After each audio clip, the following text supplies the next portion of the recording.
চতুর্বিংশতি পরিচ্ছেদ।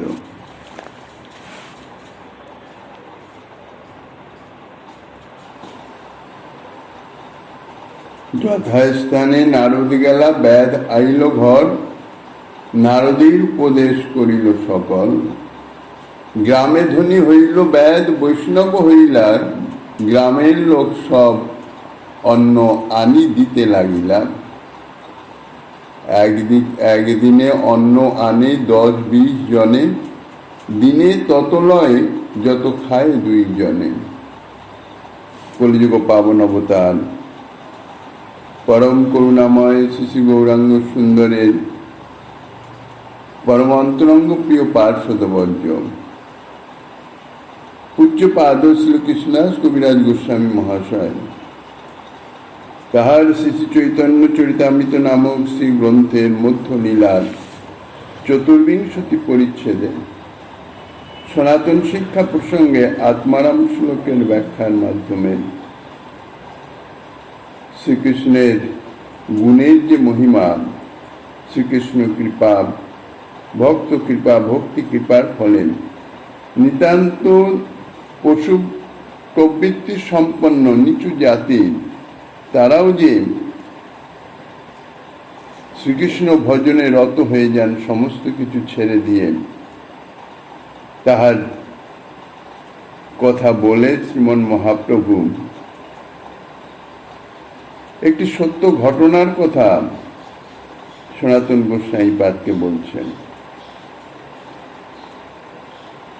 একটি ব্যাধ গতকল্যের সম্বন্ধে যৎকিঞ্চিত আস্বাদন হয়েছে। ব্যাধ এমনই নিষ্ঠুর প্রকৃতির ছিল যে পশু হত্যা তার কাজ, কিন্তু পশুকে অর্ধমৃত করে তার যে যন্ত্রণা ভোগ তাহা দেখে তার সুখ অনুভব হতো। এতাদৃশ নিষ্ঠুর প্রবৃত্তি সম্পন্ন নারদের প্রভাবে, নারদের কথায়, নারদের সঙ্গে তার হৃদয় পরিবর্তন হয়ে যায়। তার এই যে পশুকে এই যে যন্ত্রণা দিয়ে হত্যা করা, তার যে অধিক কুফল সে সম্বন্ধে নারদ যখন অবহিত করলেন, নারদের সঙ্গে ব্যাধের হৃদয় কথঞ্চিত পরিষ্কৃত হয়েছে এবং নিজের যে কৃতকর্মের যে গুরুত্ব কতটা ভয়ানক, যত যত পশু মেরেছে সকলেই তাকে হত্যা করবে এবং তার জন্য এক এক জন্ম যাবে, কত কত জন্ম যাবে। ভীত হয়ে নারদের শরণাপন্ন হলেন। নারদ তাকে উপদেশ দিলেন যে তুমি আগে তোমার ধনুক ভঙ্গ করো। প্রথমেই একটু সন্দেহ হয়, এটা ঠিক, কিন্তু নারদের কৃপাতে সে সন্দেহ দূরীভূত হলো। কারণ নারদ বললেন যে আমি তোমাকে তোমার ভোজনের জন্য যা প্রয়োজন, ভরণ পোষণের সব কিছু আমিই দেব। কথায় বিশ্বাস হলো। বিশ্বাস হয়ে ব্যাধ ধনুক ভঙ্গ করে ঘরে গেলেন। নারদ ঋষি বলে দিয়েছেন ঘরে যাবে, সমস্ত কিছু ব্রাহ্মণকে দান করবে, দান করে এক বস্ত্রে তোমরা 2 জন বেরিয়ে আসবে, নদী তীরে গিয়ে একটি কুটির বানাবে, বানিয়ে সেখানে অবস্থান করবে, একটা তুলসী রোপণ করবে, তুলসী পরিক্রমা, নিরন্তর কৃষ্ণ নাম কীর্তন। নারদ এরূপ উপদেশ দিলেন। ব্যাধ কি করেন? সমস্তই ব্রাহ্মণকে দান করতে বললেন। 2 জনের জন্য 2খানা কাপড় ছাড়া আর কিছু রাখার আদেশ নাই। কুটির করতে বললেন। বন থেকে তৃণ সংগ্রহ করে না হয় কুটির করা যাবে, কিন্তু ভোজন রোজ রোজ খাওয়া তো চাই। নারদ তো বললেন রোজ রোজ তিনি খাবার পাঠিয়ে দেবেন, কিন্তু তিনি কি রোজই খাবার দিতে পারবেন? তিনি সন্ন্যাসী মানুষ, কখন কোথায় কিভাবে থাকবেন? তিনিও তো সন্ন্যাসী, বলতে গেলে তিনিও তো ভিক্ষুকই, নিজেই হয়তো ভিক্ষা করে খান, তার উপর তাদের 2 জনের খাওয়ার তিনি কি চালাতে পারবেন? একটা সংশয় স্বাভাবিক। ব্যাধের মনে এরূপ একটা চিন্তার উদয় হওয়া অস্বাভাবিক নয়। তাই নারদ ব্যাধকে একটু ঐশ্বর্য দেখালেন। কি ঐশ্বর্য? সেই যে পশু অর্ধভূত করে রেখেছিল, একটি মৃগ, একটি শূকর, একটি শশক, সেই তিনটি প্রাণীকে তিনি নিজের অলৌকিক শক্তির প্রভাবে সম্পূর্ণ সুস্থ করে তুললেন। সুস্থ হতেই তারা দৌড়ে বনে পালিয়ে গেল। এখন বিষয়াসক্ত জীব, মায়ামুগ্ধ জীব, স্বাভাবিক অলৌকিকে বা ভগবানে বিশ্বাস আসা অত্যন্ত কঠিন। সেই বিশ্বাসকে আনয়ন করবার জন্য বা একটু বিশ্বাস ভরসা এলো, তাকে দৃঢ় করবার জন্যে একটু অলৌকিক শক্তি, একটু ঐশ্বর্য এটি দেখানোর প্রয়োজন। এটি জীবকে জানাবার জন্যই বোধহয় শ্রীমন মহাপ্রভু সার্বভৌম ভট্টাচার্যকে যখন কৃপা করলেন, এই শ্লোকের ব্যাখ্যা প্রসঙ্গেই সার্বভৌম ভট্টাচার্য এই শ্লোকের ব্যাখ্যা 9 রকমের করেছিলেন তাঁর পাণ্ডিত্য প্রতিভায়। মহাপ্রভু চুপচাপ সব শুনলেন। সার্বভৌম ভট্টাচার্য তো গর্বে স্ফীত ছিলেন যে এর থেকে এরপরে আর কোনো ব্যাখ্যা হতেই পারে না, অসম্ভব, মানে খুব আত্মপ্রসাদ লাভ করতেছিলেন। কিন্তু শ্রীমন মহাপ্রভু বললেন, হ্যাঁ, তোমার ব্যাখ্যা অতুলনীয়, কারণ পাণ্ডিত্যে তুমি অতুলনীয়, অদ্বিতীয়। কিন্তু এছাড়াও শ্লোকের আরো কিছু বক্তব্য আছে, মানে আরো কিছু অর্থ আছে। তখন সার্বভৌম ভট্টাচার্যের বিস্মিত হওয়ার পড়া যে এর পরেও এই শ্লোকের আরো ব্যাখ্যা হয়, সে কি সম্ভব? প্রভুকে যখন বললেন, তাইলে কৃপা করে বলেন। প্রভু 18 রকমের অর্থ শুনালেন,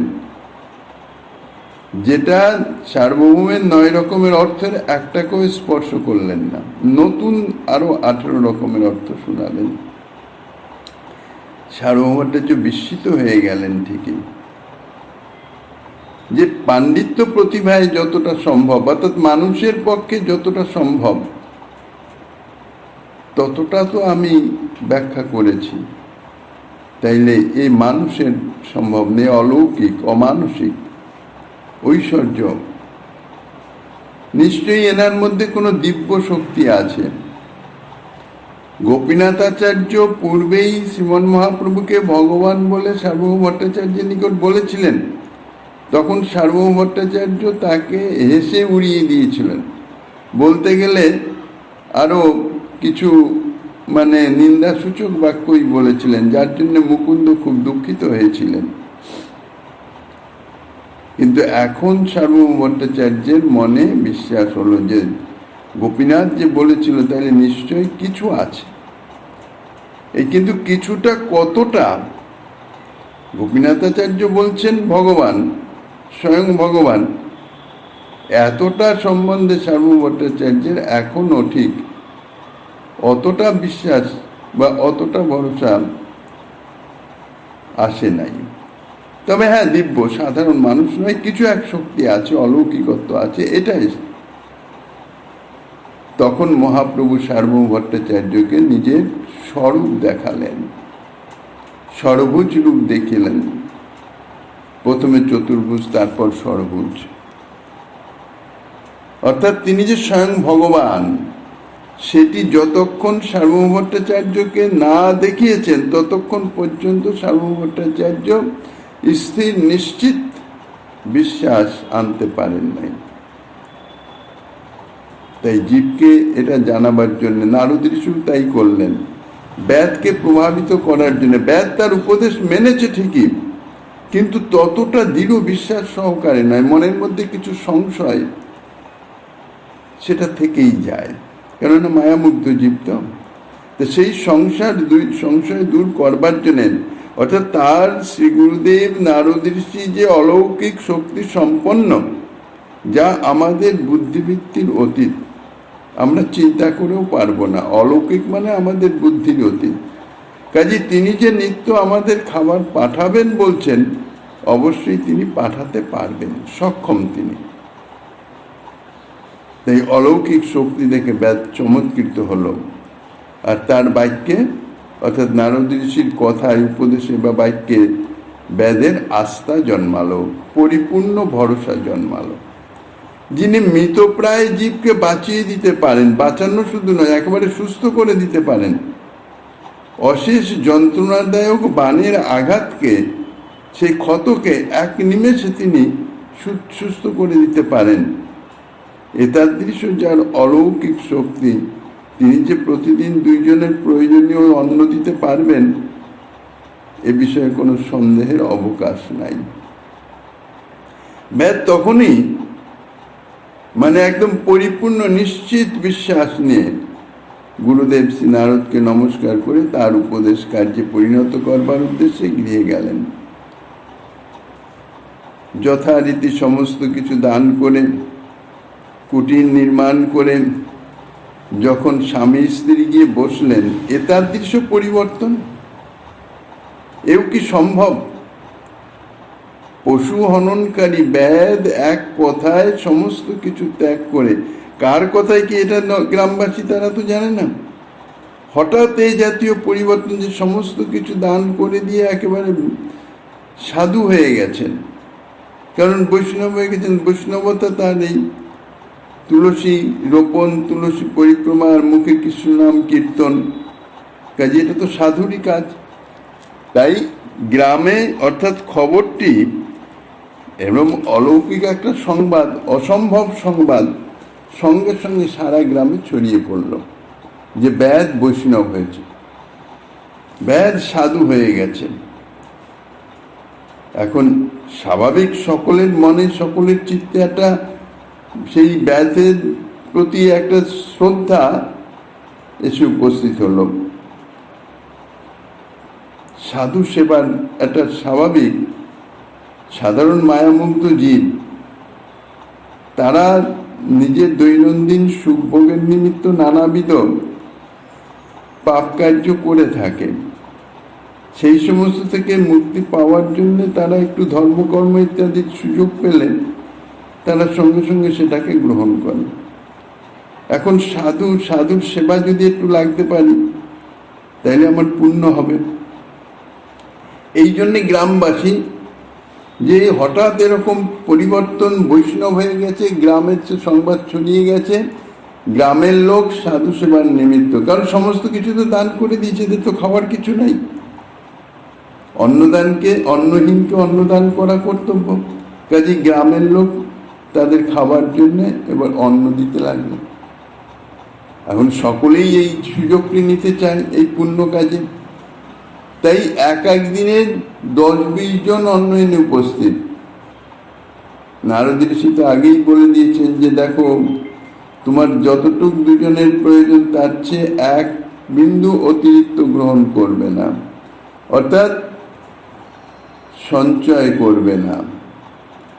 তোমরা যেটুকু প্রয়োজন সেটুকুই গ্রহণ করবে, প্রত্যহ তোমাদের প্রয়োজনীয় দিব্য আমি কিন্তু প্রচুর পরিমাণে পাঠাবো, কিন্তু বেশি কিছু আমি পাঠালেও তোমরা নেবে না, কোনো রকম সঞ্চয় করবে না। বেদও তাই করেন। এইভাবে দিন অতিবাহিত হয়ে গেছে, বেশ কিছুদিন গত হয়ে গেছে। একদিন কহিল নারদ, শুনো হে পর্বতে, আমার এক শিষ্য আছে, চলো দেখিতে। পর্বতী নামক ঋষি, নারদের সঙ্গে অন্তরঙ্গতা আছিল। তাই একদিন নারদ পর্বত ঋষিকে বলছেন যে চলো, আমার এক শিষ্য আছে, একটু দেখে আসি তো সে শিষ্য কেমন আছে। তবে 2 ঋষি আইলা সেই বেদ স্থানে, দূর হইতে বেদ পাইল গুরুর দর্শনে। আস্তে ব্যস্তে ধাইয়া আইসে, পথ নাহি পায়, পথে পিপিলিকা ইতিউতি ধরে পায়। বেদ তো বসে কৃষ্ণ নাম করতেছিল, নারদ ঋষি আর পর্বত ঋষি আসতে আছেন, দূর থেকে ব্যাস দেখতে পেল। গুরুদেবের আগমন, গুরুদেবের বা কোনো পূজনীয় জন, মর্যাদা সম্পন্ন জন বা যে কেউ যদি আসতে থাকে, যদি সেটা দেখার দর্শন অর্থাৎ দৃষ্টিপথে পতিত হয়, সঙ্গে সঙ্গে অগ্রসর হয়ে তাকে অভ্যর্থনা করে আনার জন্য যেতে হয়। এটাই হচ্ছে নিয়ম। তা গুরুকে দূর থেকে দেখেই তাকে অভ্যর্থনা করে নেওয়ার জন্য ব্যাস তাড়াতাড়ি কুটির থেকে বের হলেন। খুব তাড়াতাড়ি গুরুদেবের চরণে পৌঁছাবার ইচ্ছা, কিন্তু তাড়াতাড়ি যেতে পারছেন না, পথ পাচ্ছেন না। পথ পাচ্ছেন না মানে পথ তো রয়েছে পরিষ্কার, কিন্তু সেই পথে চলা যায় না। পথের সর্বত্রই পিপিলিকা, পিপিলিকা ঘুরছে। আর চলতে গেলেই পায়ের নিচে পিপিলিকা পড়ে পিপিলিকা মারা যাবে, একটা জীবন নষ্ট হয়ে যাবে। এই ভয়ে ব্যাদ অগ্রসর হতে পারছেন না, খুব ধীরে ধীরে, অর্থাৎ রাস্তা পরিষ্কার করে তারপরে ধীরে ধীরে অগ্রসর হচ্ছেন। দণ্ডবত স্থানে পিপিলিকারে দেখিয়া বস্ত্রের স্থান ঝাড়ি পরে দণ্ডবত হইয়া। যখন গুরুদেবের সাক্ষাতে উপস্থিত হলেন, এবার গুরুদেবের সাক্ষাতে উপস্থিত হলেই দণ্ডবত প্রণাম করতে হয়, এটাই বিধি, এটাই নিয়ম। দণ্ডবত প্রণাম করবার জন্য ব্যাস চেষ্টা করলেন, কিন্তু গিয়েই সঙ্গে সঙ্গে দণ্ডবত তিনি করতে পারলেন না। কেননা দণ্ডবত যে করবেন, যে জায়গায় তার শরীরটা পড়বে সেখানে পিপিলিকা ঘুরছে সব, শরীরের চাপে ওই পিঁপড়া যে মারা যাবে।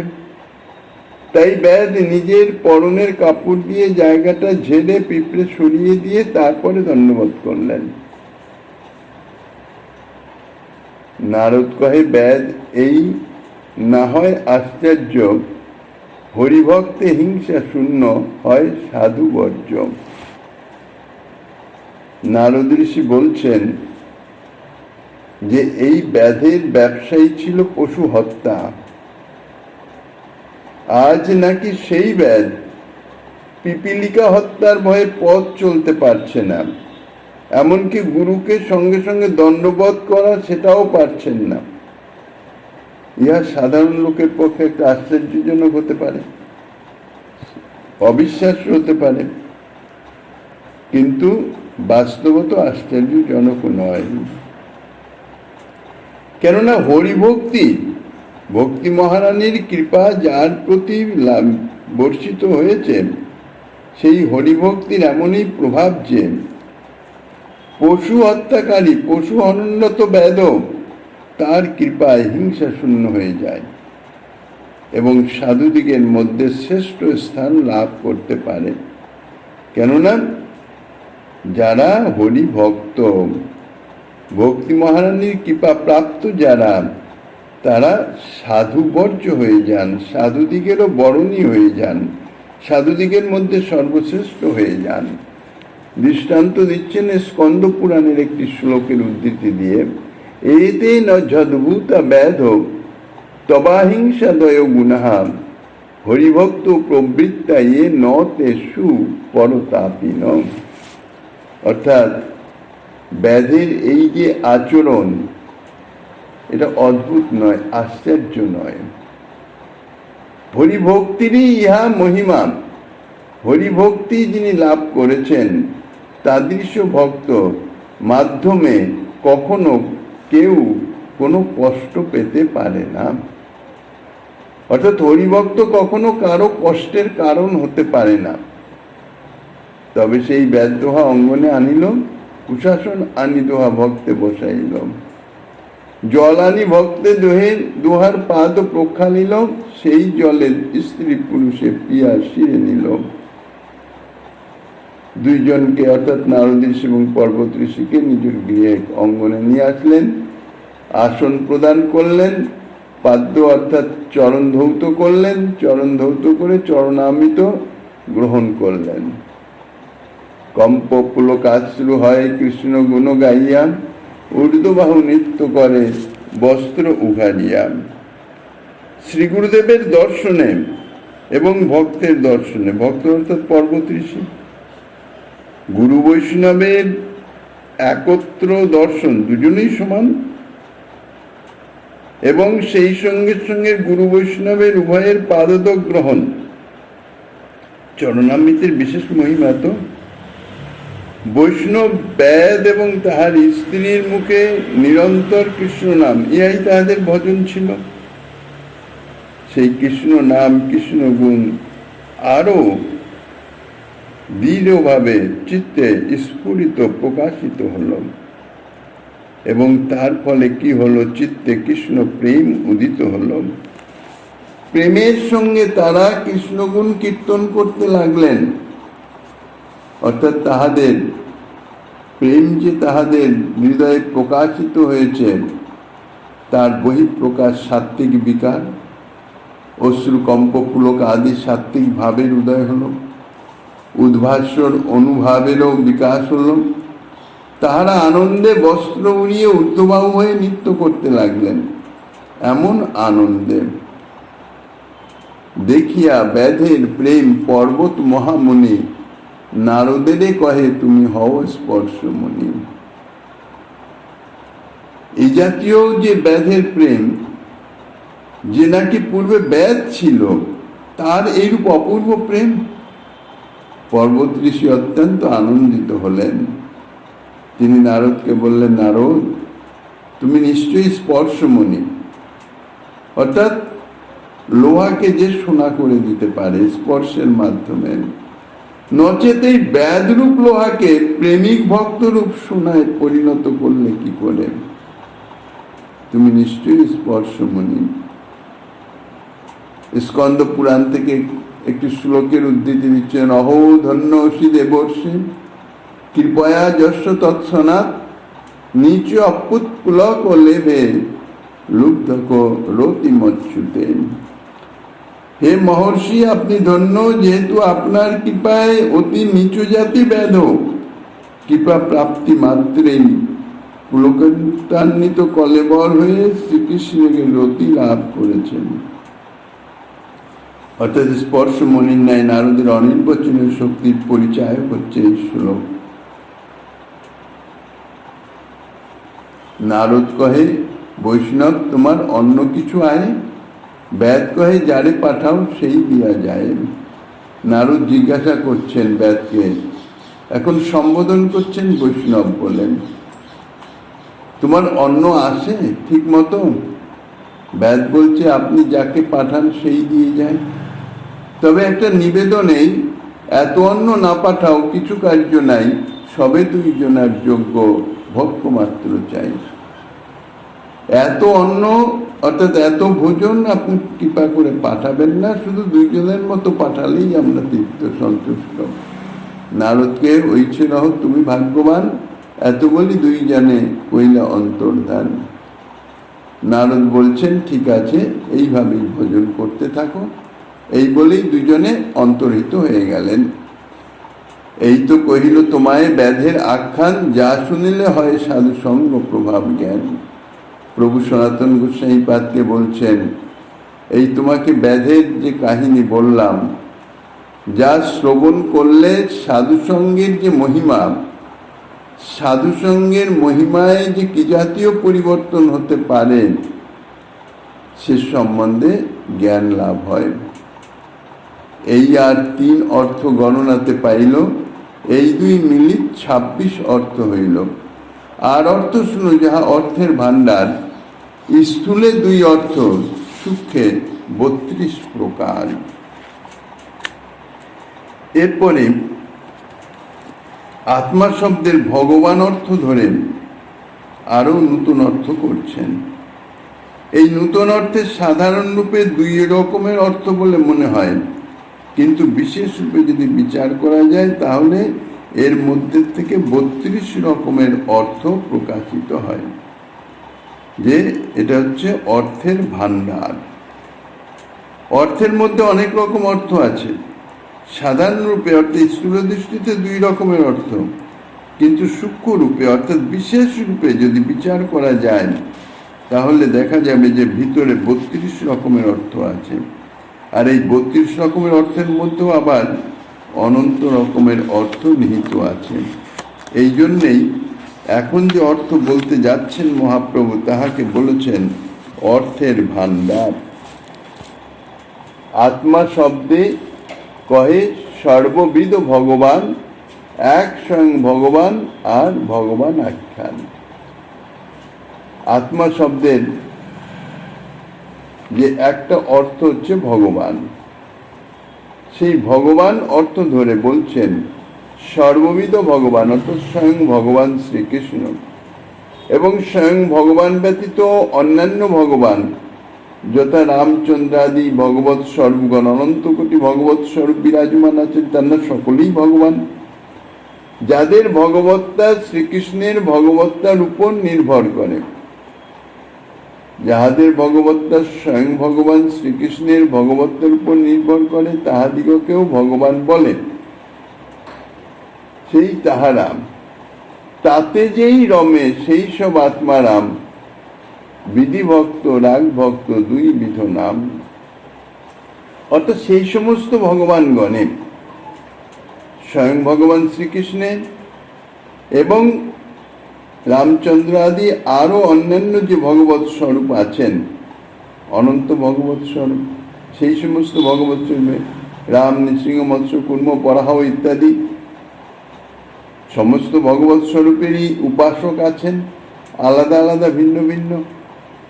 কাজে এই স্বয়ং ভগবানে এবং শ্রী রামচন্দ্র আদি ভগবৎ স্বরূপে যাহারা রমণ করেন, অর্থাৎ প্রীতি করেন, যাহারা তাদের ভজন করেন, তাহারাও আত্মারাম।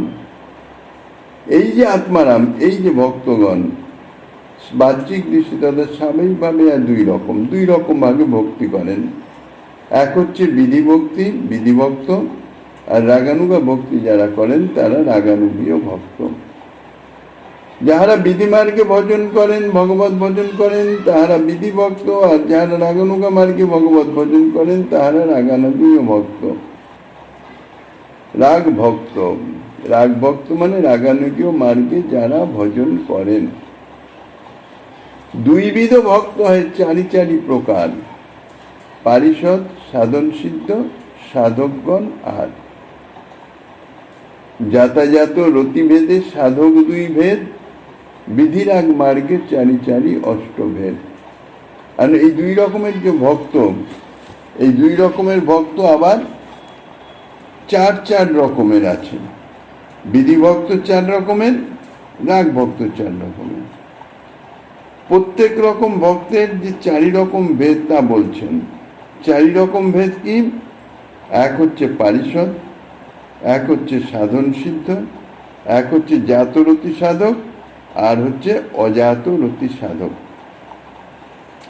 এই যে পারিষদ কারা?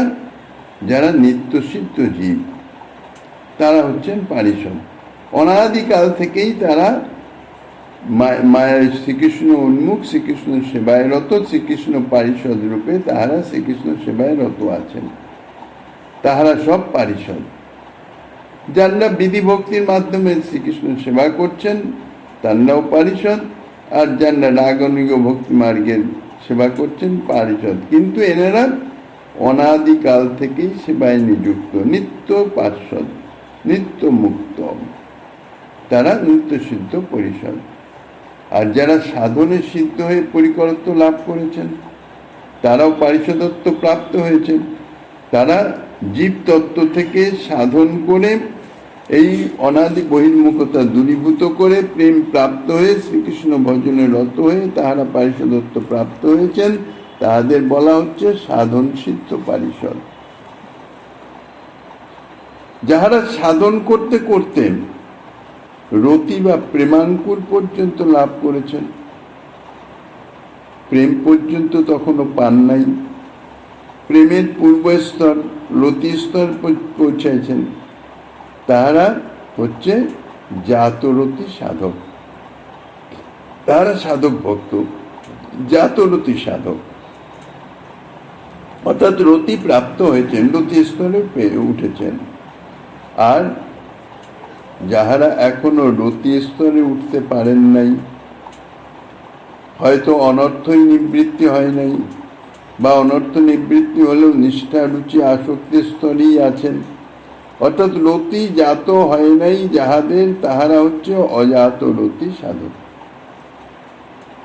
এই জাতরতি এবং অজাতরতি এই দুই রকম সাধক তাহাদের যথাবস্থিত দেহেই অবস্থান করেন, তাহাদের দেহভঙ্গ হয় না। তাহলে এই যে 4 রকমের ভক্ত হলো, বিধি ভক্তিতে হোক আর রাগানুগীয় ভক্তিতে হোক, পারিষদ, সাধন সিদ্ধ পারিষদ মানে নিত্য সিদ্ধ পারিষদ, সাধন সিদ্ধ পারিষদ, জাতরতি ভক্ত, অজাতরতি ভক্ত, এই 4 রকমের। বিধিমার্গেও 4 রকম, রাগানুগা মার্গেও 4 রকম। তাইলে এই 4 মোট 8 রকমের হলো। এখন বলছেন বিধিরাগ মার্গে 4 অষ্টভেদ, 8 রকমের হলো। বিধিভক্তে নিত্যসিদ্ধ পারিষদ দাস, সখা গুরু কান্তাগণ 4 প্রকার। সাধন সিদ্ধ দাস সখা গুরু কান্তাগণ, উৎপন্নরতি সাধক ভক্ত 4 জন। অজাতরতি সাধক ভক্ত এ 4 প্রকার। বিধিমার্গে ভক্ত 16 ভেদ প্রচার। এখন এই যে 4 রকমের ভক্ত, এই 4 রকমের ভক্ত আবার ভিন্ন ভিন্ন আছে। দাস, সখা, গুরুবর্গ এবং কান্তাগণ, অর্থাৎ দাস্যভাবে, সখ্যভাবে, বাৎসল্যভাবে এবং মধুরভাবে, এই 4 ভাবে ভজনা করেন। তাহলে দাস, সখা, গুরু, কান্তাগণ এই 4 রকমের। এই 4 রকমের আবার নিত্য পারিষদ যানরা, অনাদিকাল থেকে যানরা পারিষদত্ব ভজনা করছেন, তারা এই 4 রকমভাবে ভজনা করছেন।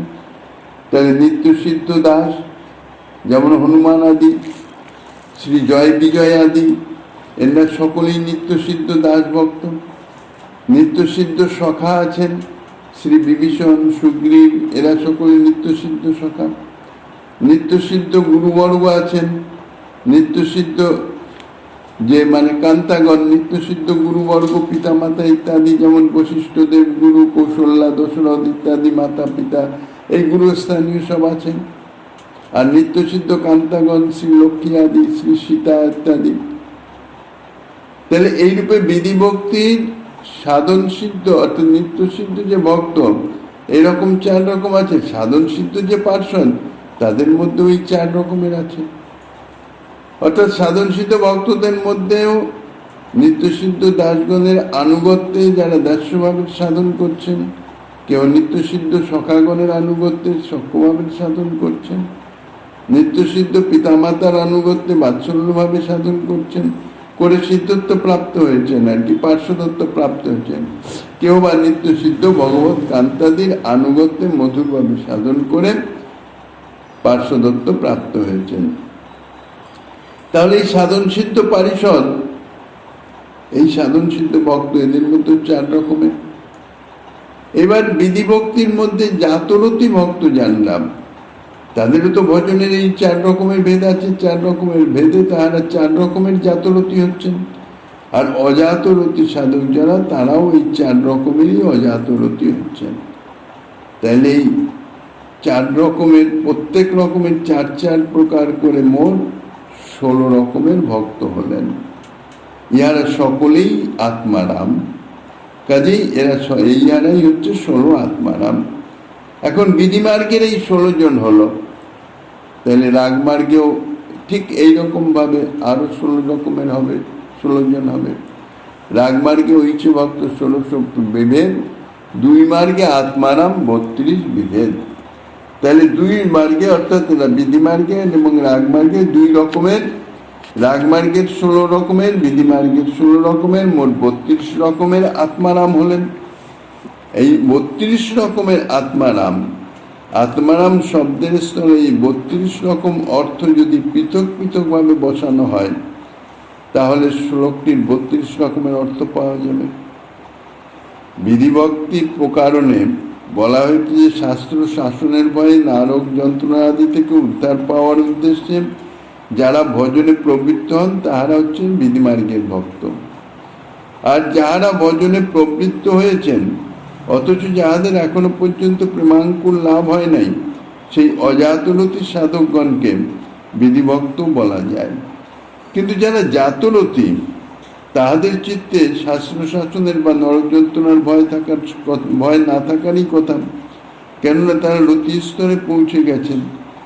আর যাহারা বিধিমার্গে সিদ্ধ হয়ে ভগবত পার্শ্বদত্ত লাভ করেছেন, কোনরূপ ভয় তাহাদের সিদ্ধ অবস্থায় ভজনের প্রবর্তক হতে পারে না।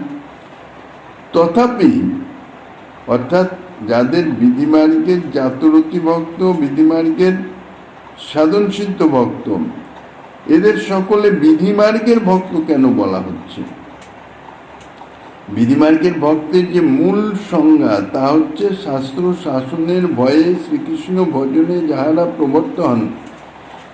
প্রবৃত্ত হন, তাহারা হচ্ছে বিধিমার্গে। তাহাদের সেই ভজনটিকে বলা হয়, মার্গটিকে বলা হয় বিধিমার্গে। কিন্তু যখন রতি স্তরে পৌঁছে যাচ্ছেন, তখন তো শাস্ত্র শাসনের ভয় থাকে না। যখন পার্শ্বদত্ত প্রাপ্ত হয়েছেন, তখনও তো শাস্ত্র শাসনের আর ভয় থাকে না। তাহলে সেই অবস্থায় এদের বিধিমার্গের কেন কথা বলা হচ্ছে?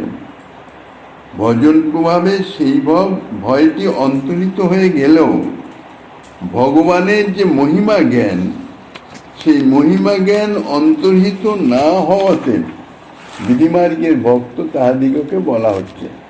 কেননা ভগবানের প্রতি যে ঐশ্বর্য বোধ, রাগমার্গের ভক্তের প্রবর্তক রাগ অর্থাৎ চিত্তের অনুরাগ, সেখানে মাধুর্যের প্রাধান্য, সেখানে কোনো ঐশ্বর্যের প্রাধান্য নাই। ঐশ্বর্যের যে একটা গৌরব, একটা গরম, যাহাতে প্রীতি সংকুচিত হয়ে যায়, সেই গৌরব বোধ নাই। কিন্তু এইসব ভক্তগণ যারা বিধিমার্গের ভজন করে এসে পার্শ্বদত্ত প্রাপ্ত হয়েছেন, এখন তাহাদের ভজনের মূলে শাস্ত্র শাসন নাই, নরক যন্ত্রণা ভয়ের যে ভয় ভীতি সেসব নাই। কিন্তু সেসব না থাকলেও তাহাদের যে আরাধ্য দেব, সেই আরাধ্য দেব ভগবান, তাঁর যে ঐশ্বর্য, সেই বোধটি আছে। এই ঐশ্বর্য বোধ থাকার জন্যে তাহাদের যে রাগানুগ, অর্থাৎ তাহাদের যে ভজনটি পরিপূর্ণ মাধুর্য নয়, বিশুদ্ধ নয়, তাহাদের ভজনটি মধ্যে ঐশ্বর্য মিশ্রিত আছে। এই জন্য তাদের বিধিভক্ত বলা হচ্ছে। আর নিত্যসিদ্ধ পার্শ্বদগণ, তাদের বিধিভক্ত কেন বলছেন? সাধন সিদ্ধ বিধিভক্তদের ন্যায় তাহাদেরও অনাদিকাল থেকে এই ভগবত মহিমা অর্থাৎ ঐশ্বর্য জ্ঞান তাহা বিদ্যমান আছে। নিত্যসিদ্ধ এবং সাধন সিদ্ধ বিধিভক্তের শ্রীকৃষ্ণ গুণে আকৃষ্ট হওয়ার কারণ হচ্ছে এই ভক্তির স্বভাব বা কৃষ্ণ কৃপা। আর জাতরতি এবং অজাতরতি বিধিভক্তের কৃষ্ণ গুণে আকৃষ্ট হওয়ার কারণ হচ্ছে ভক্তি মহারানীর কৃপা বা কৃষ্ণ কৃপা বা ভক্তের কৃপা। মুনি নির্গ্রন্থ চয়পি চারি শব্দের অর্থ, যাহা যেই লাগে তাহা করিয়ে সমর্থ। 32 26 মেলি 850 আর এক বেদ শুনো অর্থের প্রকাশ। ইতরেতর চ দিয়া সমাস করিয়া 58 বার আত্মারাম নাম পাইয়ে, আত্মারামস্য আত্মারাশ্রম 58 বার, শেষে সব লোক করি রাখি একবার। 58 চকারের সব লোক হয়, এক আত্মারাম শব্দে 58 অর্থ কয়। অস্মিন বনে বৃক্ষা বসন ফলন্তি, জৈছে হয় তৈছে সব আত্মারাম কৃষ্ণে ভগতি করায়। একটা দৃষ্টান্ত দিয়ে এই ইতরতর সমাসের মাধ্যমে নিষ্পন্ন যে আত্মারাম শব্দের অর্থটি বুঝাচ্ছেন। অস্মিন বনে বৃক্ষা ফলন্তি, এই বনে বৃক্ষসমূহ ফল ধারণ করে। এইখানে বৃক্ষা শব্দে যত রকমের ফল ধরবার উপযোগী বৃক্ষ আছে, সকল বৃক্ষকেই বুঝাচ্ছেন। সেইরূপ এই শ্লোকে আত্মারাম শব্দের দ্বারাও যত রকমের আত্মারাম হতে পারে তাদের সকলকে বুঝাচ্ছে। এখানে বৃক্ষা শব্দে ইতরতর সমাস নিষ্পন্ন। তাহার অর্থ অসত্য বৃক্ষ, বট বৃক্ষ, কবিত্ব বৃক্ষ, আম্র বৃক্ষ ইত্যাদি যত রকমের বৃক্ষ আছে সমস্ত বৃক্ষ। এক বৃক্ষ শব্দের মাধ্যম দিয়ে সমস্ত রকমের বৃক্ষের কথাই বলছেন। ঠিক সেই রকম দেহারাম আত্মারামশ্চ, বুদ্ধিরামা আত্মারামশ্চ, মনোরমা আত্মারামশ্চ, ব্রহ্মরামা আত্মারামশ্চ, এইরকম 58 রকমের আত্মারাম বিচার বাচক শব্দের এই সমাসের মাধ্যমে 58 রকমের আত্মারামকে বোঝানো যাচ্ছে। আত্মারামস্য সমুচ্চয় কহিয়ে চকার মনস্য ভক্তি করে, এই অর্থ তার। নির্গ্রন্থা এব হইয়া অপি নির্ধারণে, এই 59 অর্থ করিল ব্যাখ্যানে। এইভাবে আর এক অর্থ করে 59 রকমের অর্থ হলো। অর্থাৎ আত্মারামগণ এবং মুনিগণ নির্গ্রন্থ হয়ে উরক্রম শ্রীকৃষ্ণ অহেতুকী ভক্তি করেন। তাহলে 59টি অর্থ এ পর্যন্ত পাওয়া গেল। সর্বসমুচ্চয়ে আর এক অর্থ হয় আত্মারামশ্চ মুনয়শ্চ নির্গ্রন্থাশ্চ ভজায়। অপি শব্দে অবধারণে সেহ 4 বার, 4 শব্দ সঙ্গে তব এবের করিয়ে উচ্চার। এই তো কহিল শ্লোকের 60 সংখ্যা অর্থ। আরো 2 রকমের অর্থ হলো, তাহলে 60 রকমের অর্থ হলো।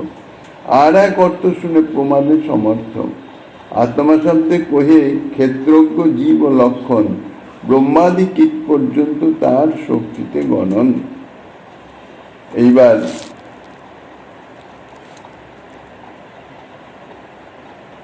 60 রকমের অর্থ করার পরে এখন আত্মা শব্দের জীব অর্থ ধরে আর এক রকমের অর্থ করছেন। আত্মা শব্দের অর্থ ক্ষেত্রজ্ঞ জীব, শ্রীকৃষ্ণের জীব শক্তির অংশ। জীব যে শ্রীকৃষ্ণের জীব শক্তির অংশ, শ্লোকের দ্বারা তাহা প্রমাণ দিয়েছেন। বিষ্ণু শক্তি পরা প্রক্তা ক্ষেত্রা গাক্ষা তথা পরে, অবিদ্যা কর্ম সংজ্ঞান্যা তৃতীয়া শক্তির ঈশ্বরে। জীব যে ভগবানের শক্তি, বিষ্ণু পুরাণের এই শ্লোক তাহার প্রমাণ। তা এই যে জীব রূপে আত্মারাম ব্রহ্মাদি কীট পর্যন্ত, অর্থাৎ পশুপক্ষী কীট পতঙ্গ, কীট হচ্ছে সর্বকনিষ্ঠ জীব, আর ব্রহ্মা হচ্ছে, ব্রহ্মাও জীব তত্ত্ব, সর্বশ্রেষ্ঠ জীব। কেননা যদি উপযুক্ত জীব, যদি উপযুক্ত যথাবিধি অর্থাৎ শাস্ত্র বর্ণিত শতজন্ম যদি স্বধর্ম যথাবিধি পালন করে, তাহলে ব্রহ্মপদ প্রাপ্ত হন, ব্রহ্মা হয়ে যান। তাহলে সেই ব্রহ্মা থেকে, কীট থেকে ব্রহ্মা পর্যন্ত সকলেই এই তার শক্তিতে গণন, অর্থাৎ শ্রীকৃষ্ণের এই শক্তির অংশ, জীব শক্তির অংশ। এই জন্য ক্ষেত্রজ্ঞ জীব বলছেন। ভ্রমিতে যদি সাধু সঙ্গ পায়, সবে সব ত্যাজি তবে কৃষ্ণের ভজয়। এই যে জীবরূপ আত্মারামগণ, তারা নানাজনই ভ্রমণ করতে করতে, নানা রূপ দেহ ধারণ করতে করতে যদি কোনো সৌভাগ্যে কোনো সময়ে কোনো সাধু মহতের কৃপা লাভ করতে পারেন, সেই সাধু মহতের কৃপার প্রভাবে তাহারা সমস্ত কিছু ত্যাগ করেন, একমাত্র শ্রীকৃষ্ণেই অহেতুকী ভক্তির সঙ্গে ভজনা করে থাকেন। অর্থাৎ ব্রহ্মাদি কীট পর্যন্ত জীবগণও নির্গ্রন্থ মুনি হয়ে শ্রীকৃষ্ণের ভক্তি করেন। এই পর্যন্ত মোট 61 রকমের অর্থ হল। প্রত্যেক রকমের অর্থের তাৎপর্যই, অর্থাৎ মূল বক্তব্য কিন্তু শ্রীকৃষ্ণ গুণ মহিমা। শ্রীকৃষ্ণ গুণের যে আকর্ষণী শক্তি, যে আকর্ষণী শক্তির যে পরাকাষ্ঠা, চরমোৎকর্ষতা, এবং শ্রীকৃষ্ণের যে অহেতুকী ভক্তি, অর্থাৎ শ্রীকৃষ্ণ ভজনের অহেতুকতা, তাহা বর্ণনা। ইহাই হচ্ছে মুখ্য কথা। 60 অর্থ কহিল যে কৃষ্ণের ভজন, সেই অর্থ হয় সব অর্থের উদাহরণ। 61 অর্থের স্ফীল তোমার সঙ্গে, তোমার ভক্তি বলে উঠে অর্থের তরঙ্গে। প্রভু এখন দৈন্য সহকারে বলছেন যে সনাতন, তোমার ভক্তির প্রভাবে, তোমার সঙ্গের মহাত্মেই এই 61 রকমের অর্থ স্ফূর্তি লাভ করেছেন একমাত্র ভক্তির কৃপাতেই। শ্রীমদ্ ভাগবতের কোন শ্লোকের অর্থ বুঝতে পারা যায়। বাস্তবিক শাস্ত্রগ্রন্থের অর্থ অনুধাবন করা অত্যন্ত দুরূহ ব্যাপার। কেননা একটা শ্লোকে যদি 61 রকমের অর্থ হয়, তাহলে কোন অর্থটি সত্য অর্থাৎ গ্রহণীয় সেটি বোঝা দুরূহ। কেননা দেশকাল পাত্র ভেদে, অধিকারী ভেদে শাস্ত্র বলে দিয়েছেন সূত্র আকারে, তার থেকে আমার অধিকার অনুযায়ী আমাকে বিচার করে নিতে হবে, গ্রহণ করতে হবে। সকলের জন্য এক কথা নয়, সকলের জন্য এক বিধি এক বিধান নয়। আর সেটি অনুভব করা, যেটাকে বলা হয় শাস্ত্রের মর্মার্থ। একটা হচ্ছে শব্দার্থ, একটা হচ্ছে মর্মার্থ। শব্দার্থ তার পাণ্ডিত্য প্রতিভায় পণ্ডিত ব্যক্তি সে ব্যাখ্যা করে দিবেন, কিন্তু মর্মার্থটি অনুভব করা সেটা একমাত্র ভক্তি মহারানীর কৃপাতেই সম্ভব, তা নইলে বোঝা যাবে না। ভক্তি মহারানীর কৃপাতেই শ্রী যে ভাগবতের অর্থ চিত্তে স্ফুরিত হয়, কেবলমাত্র বুদ্ধির প্রভাবে কিংবা কেবলমাত্র টিকা আদি ইত্যাদি, অর্থাৎ যে সমস্ত মহাজনগণ তাঁরা ব্যাখ্যা করেছেন, টিকা করেছেন, তার মাধ্যমে যে ভাগবতীয় শ্লোকের মর্মার্থ অনুভব করবেন, এটি কখনো সম্ভব নয়। ভক্তা ভাগবতং গ্রাহ্যং ন বুদ্ধা ন চটিপয়া। ভাগবতের অর্থ কেবল ভক্তি দ্বারাই গ্রহণীয়, অর্থাৎ বোধগম্য হতে পারে।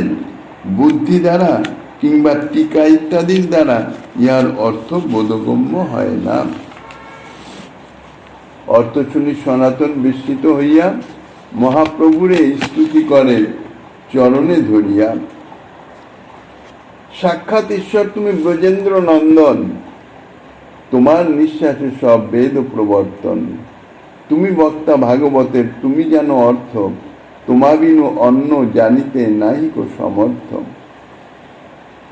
সনাতন গোস্বামী পাদ প্রভুর এইরকম অর্থ প্রকাশ করার শ্রবণ করে বিস্মিত হয়ে প্রভুর চরণ ধরে স্তুতি করে বলছেন, তুমি সাক্ষাৎ ব্রজেন্দ্র নন্দন। কেননা শ্রুতিও বলেন ঈশ্বরের নিঃশ্বাস থেকেই সমস্ত বেদের উৎপত্তি। অশ্ব মহত ভূতস্ব নিঃশ্বাসিত মেতৃগ বেদ। কাজেই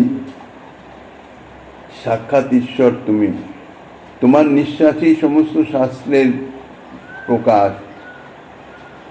কাজেই ভাগবতের তুমি বক্তা, তুমি তার অর্থ জানো, তোমার ছাড়া আর কেউ যথার্থ ভাগবতের অর্থ জানতে সমর্থ নহে। প্রভু কহে, কেনে করো আমার স্তবন, ভাগবতের স্বরূপ কেনে না করো বিচারণ। সনাতন গোস্বামী পাদের স্তুতি বাক্য শুনে প্রভু বলছেন, তুমি আমার স্তুতি করছো কেন? ভাগবতের যে স্বরূপ, সে স্বরূপটা তুমি বিচার করো। ভাগবতের স্বরূপটা কি? কৃষ্ণতুল্য ভাগবত, বিভু সর্বাশ্রয়, প্রতি শ্লোকে প্রত্যেক ক্ষরে নানা অর্থ কয়। বলছেন শ্রীমদ্ ভাগবত গ্রন্থ হচ্ছেন শ্রীকৃষ্ণের সাক্ষাৎ বাংময় মূর্তি। শ্রীকৃষ্ণ যেমন বিভু তত্ত্ব, সর্বব্যাপক, সর্বাশ্রয়, শ্রীমদ্ ভাগবত সেই রকম বিভু, সর্বাশ্রয়, সর্বব্যাপক। এই জন্যই শ্রীমদ্ ভাগবতের প্রত্যেক শ্লোকের কথা, প্রত্যেক অক্ষরের বহুবিধ অর্থ হতে পারে। কেননা বিভু তত্ত্ব, সর্বব্যাপকত্ব। শ্রীকৃষ্ণ যেমন নিত্য সত্য আনন্দময় চিন্ময়, শ্রীমদ্ ভাগবত তেমনি নিত্য সত্য আনন্দময় এবং চিন্ময়। বিষ্ণু অর্থে বৃহৎ বস্তু, ব্যাপক বস্তু, যাহা সর্বব্যাপক তাহাই বিষ্ণু। শ্রীকৃষ্ণ যেমন সর্বব্যাপক, শ্রীমদ্ ভাগবত তেমনি সর্বব্যাপক বিভু তত্ত্ব, অর্থাৎ অনন্ত কোটি প্রাকৃত ব্রহ্মাণ্ড এবং চিন্ময় ভগবত ধামাদি সর্বত্রই শ্রীমদ্ ভাগবতের প্রভাব বিরাজিত। সর্বত্রই শ্রীকৃষ্ণ লীলা কথার সমাদর, সর্বত্রই ওই লীলা কথা পূর্ণ শ্রীমৎ ভাগবতের সমাদর আছে। আর শ্রীকৃষ্ণ আশ্রয় তত্ত্ব, তাহার লীলাগ্রন্থ শ্রীমৎ ভাগবত সকলেরই আশ্রয় স্বরূপ। শ্রীকৃষ্ণ পূর্ণ ভগবান বলে অন্যান্য ভগবৎ স্বরূপাদি যেমন তাহারই অন্তর্ভুক্ত, তেমনি তাহাদের লীলাদিও শ্রীকৃষ্ণের ওই লীলাদির অন্তর্ভুক্ত।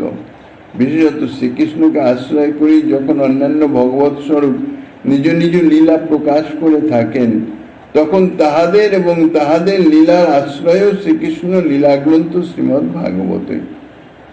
আবার জ্ঞানযোগ কর্ম প্রভৃতি অন্য যে সমস্ত সাধন পন্থা আছে, তাহারা স্বসফল প্রদান করতেও যখন শ্রীকৃষ্ণ লীলাকথা শ্রবণাদিরূপ ভক্তির অপেক্ষা রাখেন, ভক্তির সাহচর্য বিনা তারা ফল প্রদান করতে পারেন না, তখন সেই সমস্ত সাধন পন্থার আশ্রয় হচ্ছে শ্রীকৃষ্ণ লীলাগ্রন্থ শ্রীমৎ ভাগবত। আবার জীব স্বরূপে ব্রহ্মাদি কীট পর্যন্ত সকলেরই অবলম্বনীয় এবং উপজীব্য বস্তু যখন শ্রীকৃষ্ণ, তখন তাহাদের সকলের আশ্রয় শ্রীমৎ ভাগবতই। শ্রীমৎ ভাগবতের আশ্রয় গ্রহণ করলে মায়াবদ্ধ জীবের স্বস্বরূপ জাগ্রত হতে পারে এবং স্বরূপানুবন্ধী কার্য শ্রীকৃষ্ণ সেবায় নিয়োজিত হতে পারে। আবার যাহারা ভগবৎ স্বরূপ কিংবা নিত্যসিদ্ধ সাধন সিদ্ধ পরিকর, শ্রীকৃষ্ণের লীলাই যাহাদের উপজীব্য, এই জন্য শ্রীকৃষ্ণ লীলা গ্রন্থ শ্রীমৎ ভাগবত তাহাদেরও আশ্রয় এবং অবলম্বন স্বরূপ। প্রশ্নোত্তরে ভাগবতে করিয়াছে নির্ধার, যাহার শ্রবণে লোকে লাগে চমৎকার। শ্রীমৎ ভাগবত শ্রীকৃষ্ণের প্রতিনিধি বলেন শ্রীকৃষ্ণের তুল্য। তাহার সৌনকাদি ঋষিগণের প্রশ্নের উত্তরে শ্রী সুত মহাশয় বলেছেন। প্রশ্নে এবং উত্তরে সৌনকাদি ঋষিগণ তারা প্রশ্ন করেছেন আর সুত মহাশয় তাহার উত্তর দিয়েছেন। এইভাবে ব্রূহি যোগেশ্বরে কৃষ্ণে ব্রহ্মণ্যে ধর্ম বর্মণি স্বাং কাষ্টা মধুন পেতে ধর্মকং শরণং গত। সৌনকাদি ঋষিগণ প্রথম সুত গোস্বামীকে প্রশ্ন করেছিলেন, হে সুত, যোগেশ্বর ব্রহ্মণ্যদেব এবং ধর্মরক্ষক শ্রীকৃষ্ণ নিজ নিত্যধামে যখন গমন করলেন, এতদিন তো ধর্ম শ্রীকৃষ্ণের স্মরণে ছিল, তিনি নিত্যধামে গমন করলেন, ধর্ম কার শরণাগত হলো? ধর্ম বর্মণি, ধর্মের সম্বন্ধে বর্ম অর্থাৎ ধর্ম বর্ম, বর্ম অর্থাৎ কবচ, যেটাকে রক্ষা করে আর কি। লৌহময় অঙ্গাবরণকে বলা হয় বর্ম বা কবচ। কবচ অর্থাৎ রক্ষা করে। যুদ্ধ বিগ্রহীতে যে বর্ম বা কবচ ধারণ করে যায়, যাতে শত্রুর আঘাত থেকে নিজেকে রক্ষা করা যায়। দেহ যদি বর্মামৃত থাকে তাহলে কোনরূপ আঘাত লাগতে পারে না, সর্ববিধ আঘাত থেকে দেহ রক্ষা পায়। তো বর্ম যেভাবে বাহিরের আঘাত আদি থেকে লোক দেহকে রক্ষা করে, শ্রীকৃষ্ণ সেইভাবে সর্বদা ধর্মকে রক্ষা করে থাকেন। এই জন্য শ্রীকৃষ্ণকে বলা হয় ধর্ম বর্ম অর্থাৎ ধর্মের রক্ষক। এখন শ্রীকৃষ্ণ প্রকটকালে ধর্মকে রক্ষা করেছেন, ধর্ম তারই আশ্রয়ে থাকত। তিনি প্রকট লীলায় অন্তর্ধান করে অপ্রকটে যখন গমন করলেন, তখন কে ধর্মকে রক্ষা করবেন? ইহাই ছিল শ্রী সুত গোস্বামী পাদের নিকট সৌনকাদি ঋষিগণের প্রশ্ন আর কি। তাহার উত্তরে যাহা দিচ্ছেন শ্রীমন মহাপ্রভু গিরিধারীলালের কৃপা হলে আগামী দিন আস্বাদনের বাসনা রেখে অন্ধকার শ্রী চৈতন্য কথার এখানেই বিশ্রাম।